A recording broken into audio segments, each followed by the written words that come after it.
ছোট মেয়ে হঠাৎ লক্ষ্য করলো দাদুর বাড়ির বিশাল কচ্ছপটি যেন তার কাছে সাহায্যের সংকেত পাঠাচ্ছে। সে সঙ্গে সঙ্গে পুরো পরিবারকে ডেকে এনে বিষয়টা দেখাতে লাগলো। কিন্তু সেখানে গিয়ে তারা যা দেখলো তাতে সবাই হতভম্ব হয়ে গেল। ঘরের মধ্যে মেয়েটি লুকিয়ে রাখা বিশাল কচ্ছপটিকে মাথার উপর তুলে ধরে তাকে জীবন্ত মাটিতে আছড়ে মেরে ফেলার চেষ্টা করছিল।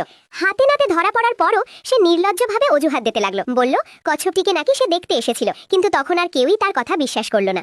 আসলে আগে একদিন ছোট মেয়েটি অনিচ্ছাকৃতভাবে তার সন্তান ধারণ করতে না পারার গোপন কথা ফাঁস করে দেয়। সেই থেকেই মেয়েটির উপর ভীষণ ক্ষিপ্ত হয়ে যায় এবং সুযোগ খুঁজছিল তাকে ফাঁসানোর। যখন সে শুনল পাশের বাড়ির বৃদ্ধের বিশাল কচ্ছপটি নাকি মরণাপন্ন, তখনই সে মেয়েটিকে সেখানে চিকিৎসা করতে পাঠায়। তার উদ্দেশ্য ছিল কচ্ছপটি যদি মারা যায় তাহলে দোষটা মেয়েটির ঘাড়েই চাপাবে, তাহলে বৃদ্ধের পরিবার নিশ্চয়ই ছেড়ে কথা বলবে না। কিন্তু সে কল্পনাও করেনি শেষ পর্যন্ত নিজেই হাস্যকর অবস্থায় পড়বে। মেয়েটি এক নজর দেখেই বুঝে গেল কচ্ছপটি আসলে অসুস্থ নয়, শুধু অতিরিক্ত খাবার কারণে হজমের সমস্যা হয়েছে।